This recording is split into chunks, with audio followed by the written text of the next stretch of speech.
ये जो मारा मारी है, इसके पीछे मोदी है, ये जो मारा मारी है, इसके पीछे मोदी है।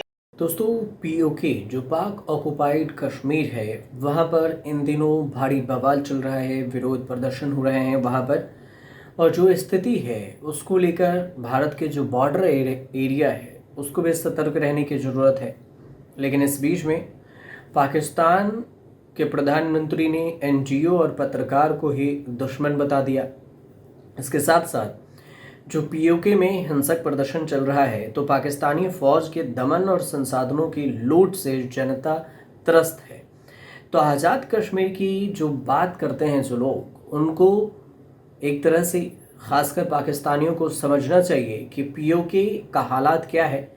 और हमारे कश्मीर में, भारत में देखा जाए तो हमारा कश्मीर में हाल ही में जो घटना घटित हुई पहलगाम वाला, उसके बाद भी हमारे कश्मीर शांत है। तो ये फ़र्क है भारत और पाकिस्तान के। जो क्षेत्रीय वाला कश्मीर है वहाँ पर अब भारत से सीखना तो चाहिए, लेकिन पाकिस्तान सीख नहीं पा रहा है। लेकिन चर्चाएं तो हो ही रही है। इस बीच में सबसे बड़ी बात ये भी है कि एक तरह आपको बता दें कि भारतीय सेना के प्रमुख हैं, उन्होंने बयान दिया है। और ऐसा बयान जिसकी खूब चर्चा हो रही है। सबसे पहली बात, उन्होंने ऑपरेशन सिंदूर को लेकर एक बयान दिया। आईएएफ के जो चीफ मार्शल हैं उनका कहना हुआ कि हमने पाकिस्तान के 16 F-16 समेत 6 विमान हवा में ही गिराए, 6 विमानों को एयरबेस पर ही नष्ट कर दिया था। उन्होंने ये एक न्यूज़ एजेंसी से बातचीत के दौरान उन्होंने ये चीज़ें बताई है। इसके अलावा जो इंडियन फोर्स है, भारतीय इंडियन फोर्स का कहना हुआ कि 300 किलोमीटर से ज़्यादा की मारक क्षमता वाली सतह से हवा में मार करने वाले मिसाइल से हवा में ही पाकिस्तान के 6 विमानों को मार गिराया। इसमें 5 फाइटर जेट भी हैं। तो ये एपी सिंह का बयान है। एपी सिंह ने कहा है कि पाकिस्तान की तरफ से भारत के जेट गिराने के दावे सिर्फ मनोहर कहानियां जैसी हैं, इससे ज़्यादा और कुछ नहीं। और अगर उनके पास कोई सबूत है तो हमें दिखाए। 2 महीने में ये दूसरी बार है जब एयरफोर्स चीफ ने पाकिस्तान के हुए नुकसान की जानकारी दी। और 9 अगस्त को उन्होंने कहा था कि ऑपरेशन सिंदूर के दौरान पाकिस्तान के 5 लड़ाकू विमान गिराए थे। लेकिन इस बीच जो भारतीय सेना के प्रमुख हैं जनरल उपेंद्र द्विवेदी ने ये जो बयान दिया, उस बयान को भी सोचना और थोड़ा समझना चाहिए। उनका जो श्री गंगानगर, राजस्थान के श्री गंगानगर में घड़साना के गांव 12 MD में सीमावर्ती क्षेत्र का दौरा किया। और इस दौरान उन्होंने आर्मी और बीएसएफ के अधिकारियों से मुलाकात की, आतंकवाद के खिलाफ भारत की तैयारियों का जायजा लिया। इस दौरान उन्होंने कड़े शब्दों में पाकिस्तान को चेतावनी दी और कहा कि अगर वह आतंकवाद को समर्थन करना बंद नहीं करता है तो वो नक्शे से भी मिट सकता है।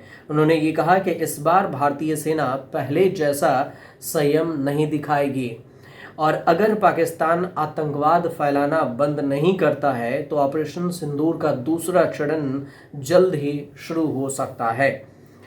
उपेंद्र द्विवेदी का यह भी कहना हुआ कि ऑपरेशन सिंदूर 1 के दौरान भारतीय सेना ने पाकिस्तान के 9 आतंकी ठिकानों को ध्वस्त किया और इस ऑपरेशन में करीब 100 से अधिक पाकिस्तानी सेना के जवान, कई आतंकियों को ढेर किया गया।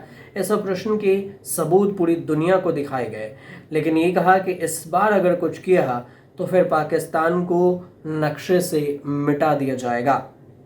सीधे तौर से उनका ये बयान है और उनके इस बयान की भी जो चर्चा तो हो ही रही है, साथ में इस चीज़ को लेकर भी चर्चा है कि बयान इस ऐसे समय में दिया गया है जब पीओके में खुद ही विरोध है और पीओके की जिस तरह से स्थिति है तो उससे भारतीय बॉर्डर पहले से ही सतर्क है। और इसलिए एक चेतावनी के तौर पर है कि पीओके जो पाक ऑक्युपाइड कश्मीर है वहाँ के बाद अगर भारत में घुसने की कुछ कोशिश हुई तो फिर भारत छोड़ने वाला नहीं है।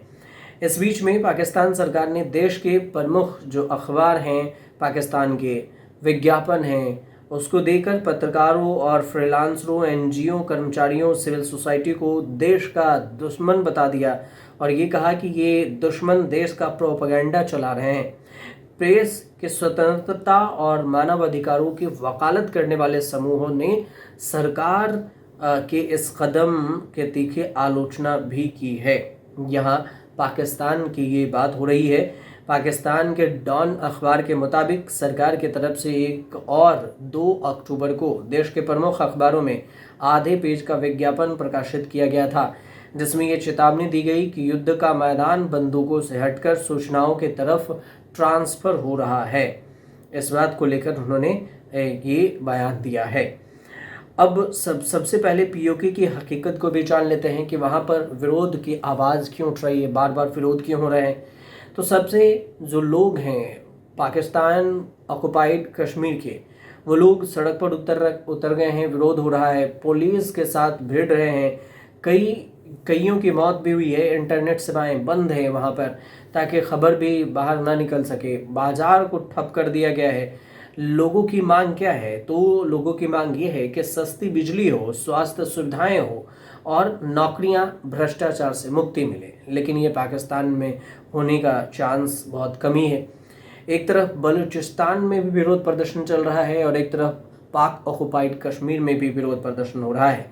सिर्फ इतना ही नहीं है, संयुक्त अवामी एक्शन कमेटी के आंदोलन के ने ये बता दिया कि लोग पाकिस्तान से अब तंग आ चुके हैं। पीओके की जनता खुलेआम पाकिस्तानी सेना और सरकार पर अत्याचार का आरोप लगा रही है।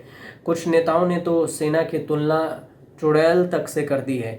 तो वहीं पर आज़ाद कश्मीर है जिसकी कल्पना पाकिस्तानी सेना के नारेबाजी में बेची थी, अब इसके भी है। इसके अलावा भारत का देखें, भारत का कश्मीर तो 2019 के बाद जो तस्वीर बदली है, इसकी भी थोड़ी सी कहानी समझना ज़रूरी है। 2019 में जब से आर्टिकल 370 ख़त्म किया गया है, उसके अलावा पर्यटन जो यहाँ पर रिकॉर्ड तोड़ पे पहुँचे, गुलमर्ग हो, श्रीनगर हो, होटल में महीनों तक होटल फुल रहा, इंफ्रास्ट्रक्चर के प्रोजेक्ट बढ़े, नई टनल्स बने, हाईवे रेलवे नेटवर्क, युवाओं को एजुकेशन, रोजगार, नए अवसर, स्टार्टअप, आईटी इंडस्ट्री, इन सब की एंट्री हुई।